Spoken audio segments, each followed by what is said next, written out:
Hello Khulna, hi guys, welcome to my channel. আজকে আপনাদের জন্য চলে এসেছে আরও একটি নতুন ভিডিও নিয়ে। চলুন দেখতে থাকুন। আপনারা দেখতে পাচ্ছেন ইতিহাসের সাক্ষী সেই অবিভক্ত বাংলার একটি বৃহত্তম নদী, এই ভৈরব নদী। চলুন আমরা এই নদী সম্পর্কে কিছু তথ্য জেনে নেই। ভারত এবং বাংলাদেশে প্রবাহিত হওয়া এই নদী প্রাচীনকালে মুর্শিদাবাদ এবং নদিয়া জেলার একটি গুরুত্বপূর্ণ বাণিজ্য পথ ছিল। তখন বাণিজ্যের জন্য সমৃদ্ধ ছিল এই নদী অঞ্চল। পদ্মা নদী থেকে উৎপত্তি এই নদী প্রায় 242 কিলোমিটার দীর্ঘ পথ পাড়ি দিয়ে খুলনা, যশোর, চুয়াডাঙ্গা, সাতক্ষীরা মোট 5টি জেলার উপর দিয়ে এই নদী প্রবাহিত হয়েছে।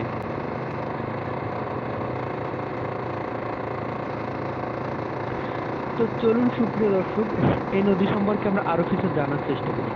ভৈরব নদীটি তার যাত্রাপথে এক এক স্থানে এক এক নাম নিয়েছে। কালীগঞ্জ হতে কৈখালী পর্যন্ত নদীটির নাম কালিন্দী। এরপর এটি রায়মঙ্গল নামে পরিচিতি লাভ করে সামনের দিকে অগ্রসর হয়। তারপরে নদীটি দুই ভাগে ভাগ হয়ে যায়।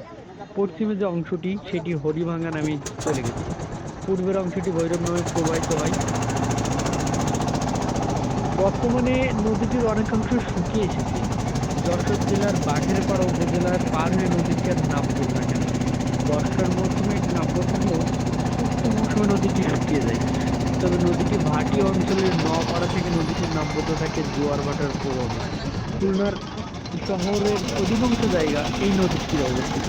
খুলনার বিএল কলেজ এই নদীর গা ঘেঁষে অবস্থিত। এছাড়া বাণিজ্যিক পথে যাতায়াত করা সহ বিভিন্ন কাজে খুলনাকে আরও বাণিজ্যিক এলাকা এবং খুলনার অর্থনৈতিক উন্নয়নের জন্য এই নদীর গুরুত্ব অপরিসীম।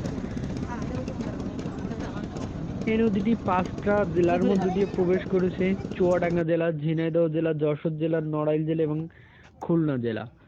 তো এরকম তথ্যবহুল বিভিন্ন ভিডিও পেতে আমাদের সাথে থাকবেন। ভালো লাগলে আমাদের ইউটিউব চ্যানেলটি সাবস্ক্রাইব করবেন এবং আপনার মন্তব্যটি লিখে যাবেন। সুপ্রিয় দর্শক, আমাদের সাথে থেকে উৎসাহ দেবেন। আপনাদের আরও নতুন নতুন ভিডিও আমরা উপহার যেন দিতে পারি, সেই লক্ষ্যে আমরা কাজ করে যাব।